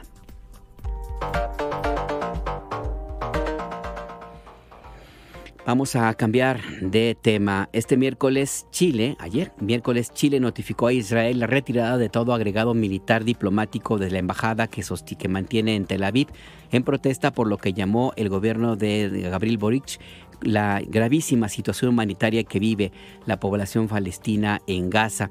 En un comunicado, la Cancillería chilena indicó que esta decisión es producto de la desproporcionada e indiscriminada operación militar de Israel en contra de la población civil de Palestina, por lo que exigió al Estado judío cesar su operación militar en el territorio de Gaza, permitir el ingreso de ayuda humanitaria y respetar el derecho internacional. En el marco de las elecciones presidenciales del próximo 16 de noviembre, en su cuenta de X, el presidente Gabriel Boric aclaró que esta medida no es ni política ni electoral, sino una cuestión de humanidad. No obstante, el ministro de Relaciones Exteriores desde el gobierno de Boric, Alberto Van Claveren, indicó que se mantendrán los contratos militares con Israel porque tienen que respetar los acuerdos comerciales. Sobre la renovación de estos contratos, el canciller dijo: Bueno, por cierto, la decisión fue adoptada en consulta con el Ministerio de Defensa y la Cancillería, como corresponde. Obviamente se trata de una atribución presidencial. Y en cuanto a la provisión de material de defensa por parte de empresas israelíes, esta provisión se rige por contratos que tienen un carácter comercial y obviamente ahí se aplica una lógica comercial. Esos contratos siguen vigentes. Pero la vigencia de estos contratos después se podría renovar eventualmente considerando estas tensiones y su posible afectación. Bueno, eso ya es un tema mucho más técnico que corresponde al Ministerio de Defensa. No quisiera explayarme sobre eso, pero repito, todo lo que respecta a aprovisionamiento de armas se rige por una relación de carácter comercial. Mire, es importante esto. Los agregados militares en una embajada son funcionarios diplomáticos que se especializan en eso, en asuntos militares y de defensa, y tienen sus tareas muy específicas. El tema es que el personal diplomático de Chile de estas características va a permanecer en Tel Aviv, según aclaró el canciller chileno. Son responsables de representar a su gobierno en materia militar. No significa de modo alguno, que es una aparente contradicción, pues que se cancelen las relaciones diplomáticas. No es así. De hecho, se mantienen los vínculos diplomáticos con Israel, algo que ha sido un tema en algunos países como Chile. Y para tratar de entender qué significa esta decisión que tiene su cierto cariz, porque por un lado retira los agregados diplomáticos militares de la embajada en Israel y por otro lado mantiene los contratos de compra y de equipo militar. Bueno, para entender de qué se trata, hablamos con Gabriel Gaspar, ex embajador de Chile y ex subsecretario de Defensa y Guerra de ese país. Gabriel, buenas tardes. Gracias por esta conversación hasta México. Les saluda Alberto Nájar. ¿Qué tal, Alberto? Un cordial saludo desde Santiago de Chile. ¿Cuál es la lectura que tiene usted, sobre esta decisión que ha tomado el gobierno de Gabriel Boric? Porque yo quiero ponerle que por lo menos es contradictoria. ¿Pero qué piensa usted? A ver, lo primero, digamos que este anuncio es un eslabón más de una relación bilateral que se ha visto alterada en los últimos tiempos. Chile ha mantenido relaciones diplomáticas con el Estado de Israel desde su fundación. Sin embargo, en el conflicto árabe-israelí, específicamente el tema palestino, el compromiso de Chile, la posición de Chile es el reconocimiento del derecho del Estado de Israel a su existencia, con fronteras seguras, y también el reconocimiento al derecho del pueblo palestino a tener sus estados. En eso no hemos variado nuestra posición. Lo que ha surgido como factor de conflicto en el último tiempo es a partir del ataque de Hamas a territorio israelí, donde afectó a población civil y secuestró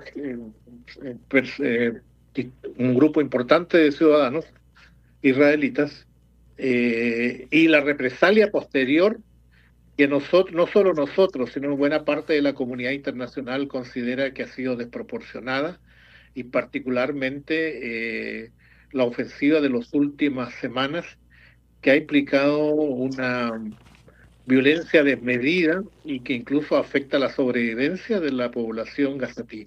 Allí se ha provocado un incremento de la tensión en la relación bilateral. Yo escuchaba lo que señalaba el canciller Van Claveren. Dentro de los múltiples episodios que ha tenido este tensionamiento fue la desinvitación, llamémoslo así, a las empresas de defensa israelitas a participar en una feria importante que se hace en Chile de material de defensa internacional. Con ocasión de ello, que fue el año pasado, las autoridades israelitas retiraron sus agregados militares en Chile. Si siguiéramos esa lógica, podríamos decir lo que se ha decidido recientemente por parte de Chile es simplemente homologar una respuesta.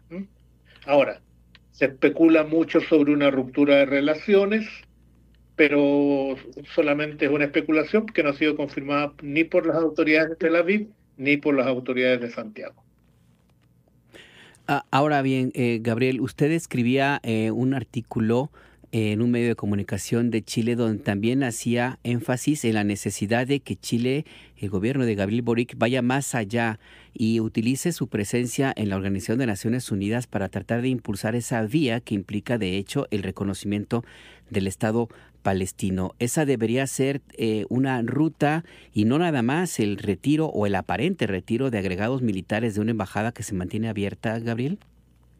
No, por cierto, sí. Lo que se señala es que ya en el caso concreto del conflicto o del drama de Gaza, digamos hoy día, lo que nadie puede permanecer, digamos, neutral ni indiferente a una situación de una crueldad extrema, de una violencia desmedida en contra de la población civil, es que lo mejor, lo más conveniente es buscar en esto un pronunciamiento multilateral. Que Chile ya lo ha hecho en otros planos. Por ejemplo, Sudáfrica ha demandado a Israel por genocidio aludiendo a la situación de Gaza. Y Chile ha respaldado ese pronunciamiento. Desde ese punto de vista, vuelvo a repetir, este es un eslabón que quizás tiene más impacto dentro de Chile, ¿no? Por la espectacularidad de la noticia y también podríamos decir que tampoco provoca grande impacto al interior de la situación misma de Gaza. Lo provocaría si es que fuera una medida más global. Y eso es lo que, en mi humilde opinión, es el camino que podría seguirse. Pues vamos a estar muy pendientes de cómo se desarrolle esta posición del gobierno de Chile y de toda América Latina en su conjunto. Y por lo pronto le agradezco, Gabriel Gaspar, ex embajador de Chile y ex subsecretario de Defensa, estos minutos con la audiencia de Imer Noticias en México. Muchas gracias. No, muchas gracias a ustedes y un cordial saludo a México, que aquí lo queremos tanto. Y nosotros también a ustedes. Que tenga buen día. Gracias.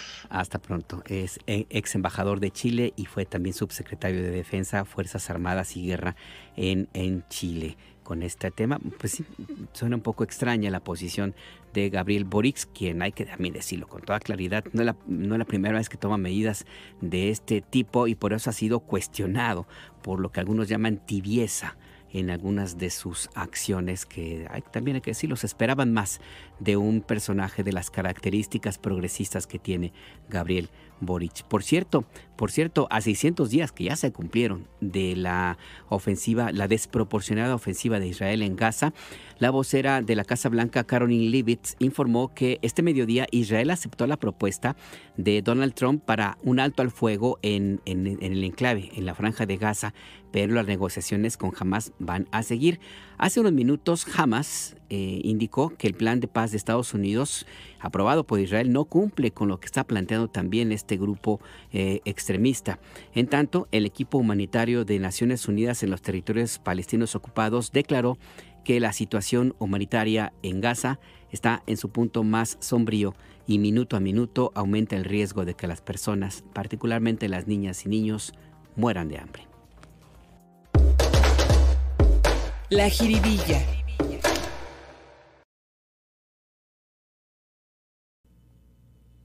Bueno, el jiribillazo de este día es para la exalcaldesa de Cuauhtémoc, Sandra Cuevas, quien habló en un medio digital con la plataforma Sin Embargo, de quien se considera pues uno de sus principales promotores, el ahora diputado Ricardo Monreal, que fue delegado de Cuauhtémoc y es actual coordinador de la mayoría parlamentaria de Morena en la Cámara de Diputados.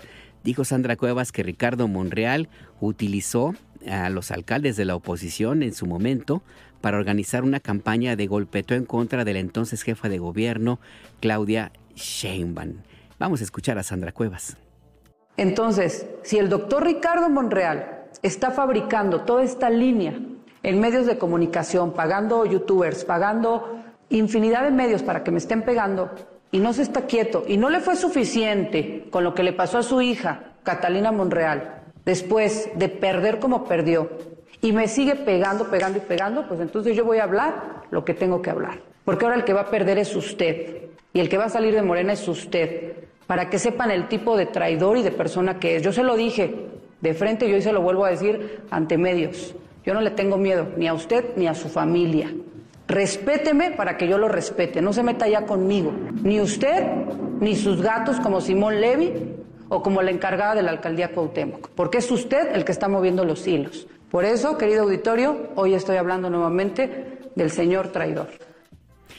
Pues así, con esas palabras se refirió Sandra Cuevas, a quien pues fue uno de sus principales aliados cuando ella fue alcaldesa de Cuauhtémoc, que es, recuerde usted, una de las principales sedes de nuestro país. Ahí se encuentra la Cámara de Senadores, se encuentra el Palacio Nacional, la Suprema Corte de Justicia de la Nación, es decir, los tres poderes de la Unión están en la alcaldía Cuauhtémoc, que tiene también una actividad económica importante para la Ciudad de México, pero también para el resto del país. La presidenta Claudia Sheinbaum, por cierto, pues le preguntaron, fue cuestionada sobre este tema y esto fue lo que respondió. Ahora, sobre esta entrevista, pues la verdad, cero comentario. No tengo nada que comentar. Ni tampoco sobre la persona que realiza la entrevista. Yo tuve diferencias con Ricardo Monreal, sí tuve mis diferencias. Pero hoy estamos jalando parejo para avanzar en la transformación del país. Y siempre hemos jalado parejo para eso. Porque puede haber diferencias en su momento, pero nunca en lo más importante, que es la transformación de México. Imagínense si yo hubiera dicho, no, pues los 6 que participaron, los 5 otros que participaron en la elección interna, en la encuesta, no, pues estaban contra mí, entonces ya no van a ser tomados en cuenta. Pues no, todos somos valiosos en este movimiento. ¿Confía la presidenta de la República en el diputado Ricardo Monreal? Está haciendo su trabajo, Ricardo, y somos parte de este gran movimiento. Somos parte de este gran movimiento. Quien apuesta a la división del movimiento, ese sí apuesta a la derecha, ese sí apuesta al conservadurismo. La mentira nuestra de cada día.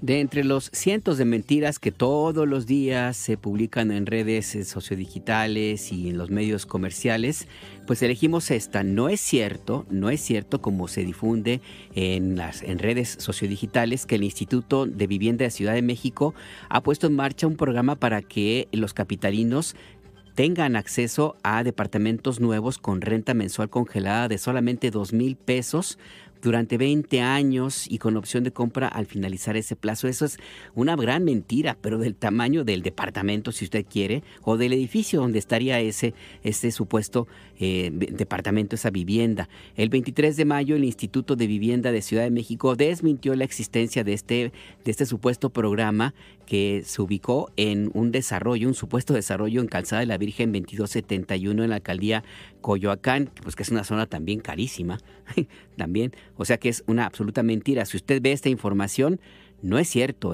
no es cierto. Y por cierto, esto que le acabamos de decir, no lo confunda, porque sí hay un programa piloto que se llama Vivienda Social en Renta para Jóvenes de Ciudad de México, que se puso en marcha desde el gobierno de Martí Batres el año pasado, y ese sí está vigente y ese sí es real, para que tome usted todas sus precauciones. El acento.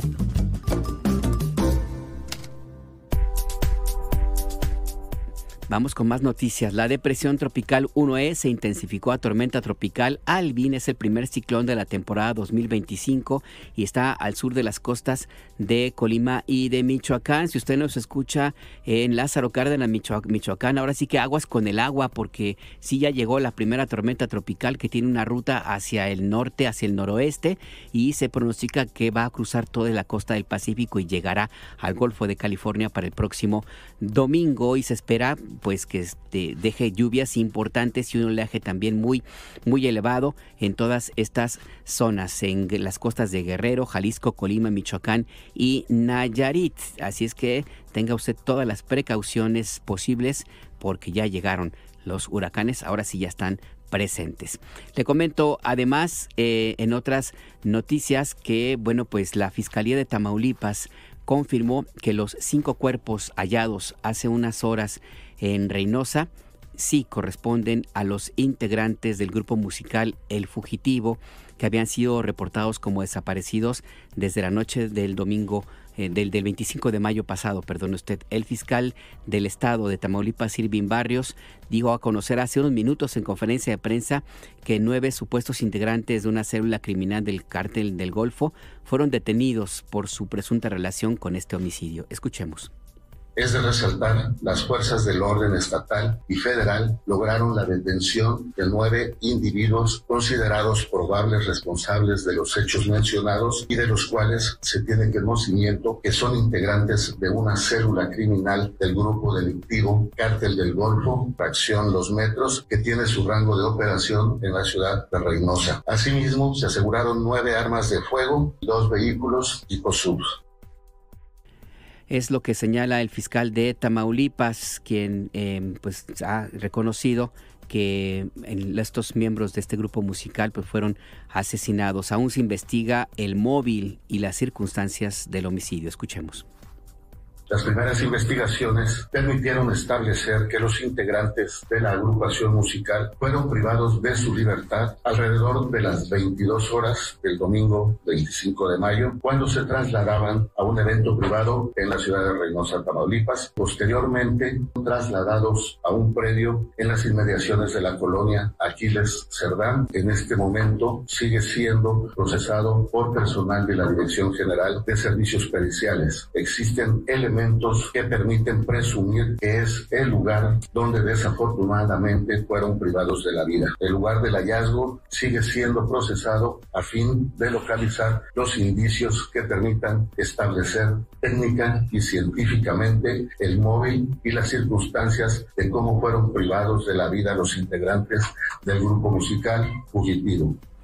Y seguimos en estos temas ahora, aunque ahora en Ciudad de México. Al concluir el segundo periodo ordinario de sesiones, el Congreso de la capital acaba de aprobar como delito las lesiones con instrumentos punzocortantes a bordo del transporte público con propósito de vulnerabilidad, así lo definieron, que se ha conocido en medios de comunicación en redes sociales como pinchazos.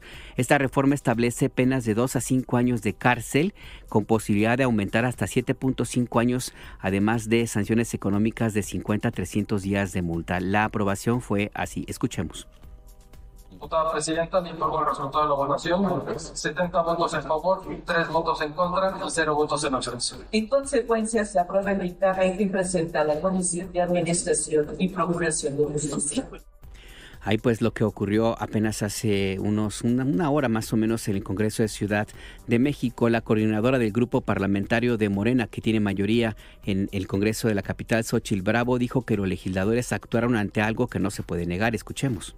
Hace un ratito en tribuna nosotros decíamos que esto es una realidad, está pasando, lo vemos, lo observamos, claro que pasa, no podemos tapar el sol con un dedo, pero cuando pasa uno tiene que buscar alternativas de solución para que no vuelva a pasar, pero además para que sí se le finque una responsabilidad a quien lo hace.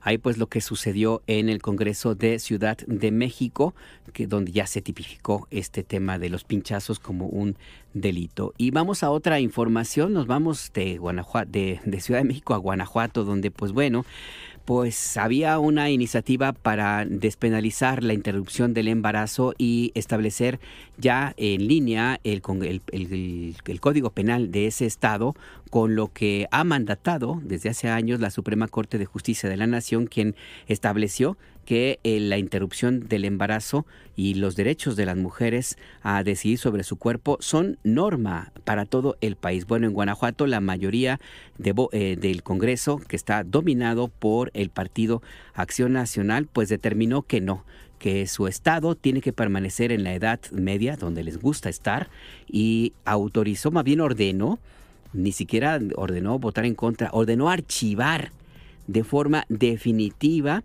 esta iniciativa, la iniciativa de reforma a la Ley de Acceso de las Mujeres a una Vida Libre de Violencia para Guanajuato. Determinó que se archive, que no se vuelva a tocar, que no se atrevan las mujeres a pedir, que tienen a recordar que tienen derecho a decidir sobre su cuerpo. En Guanajuato no. El Partido Acción Nacional ha dicho que en Guanajuato las mujeres no tienen derecho a decidir sobre su cuerpo y ya archivó el tema, ya para que se olvide, agachar la cabeza y dejar simple y sencillamente a las mujeres de ese estado en el oscurantismo, en la Edad Media, donde parece que les gusta habitar a los parlamentarios, a los políticos de ese estado que lleva ya desde 1991 gobernado por el Partido Acción Nacional, y que, por cierto, no es nada más el Partido Acción Nacional, es también un movimiento político ultraconservador que se llama el Yunque, que pues en su momento pues se pelearon con otro grupo ultraconservador que son los Tecos de Guadalajara, que en su momento dijeron que el Papa Paulo VI en su momento pues era un comunista. De ese nivel está la ideología en esa entidad. Pues que Dios los bendiga. Y ya para cerrar, les quiero comentar que la Secretaría de Gestión Integral de Riesgos y Protección Civil de Ciudad de México volvió a decretar alerta amarilla por lluvias en toda la Ciudad de México, y va a estar vigente hasta las 2 de la mañana de este viernes 2 de mayo. Van a estar bien fuertes, bien intensas las lluvias en la capital, así que pues tome todas las precauciones. Y yo aprovecho para hacer mi comercial, mi promoción de estas épocas.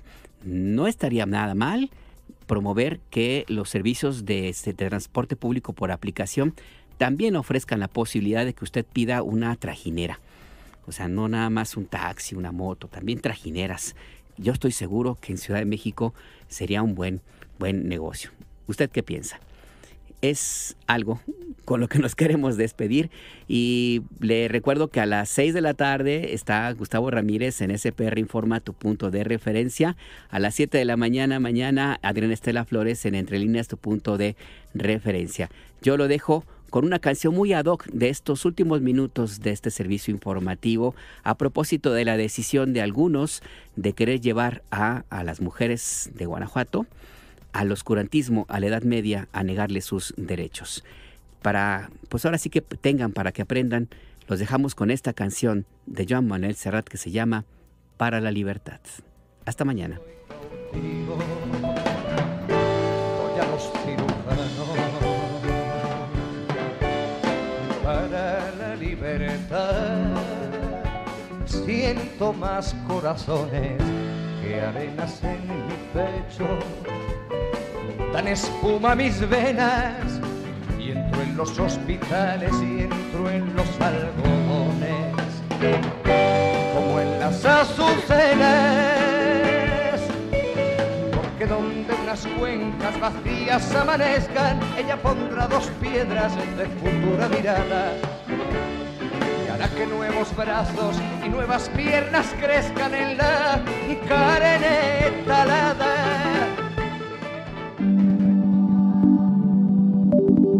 Imer Noticias presentó El Acento con Alberto Nájar, tu punto de referencia. Las opiniones aquí expresadas son responsabilidad de sus autores y no representan la posición editorial de Imer Noticias.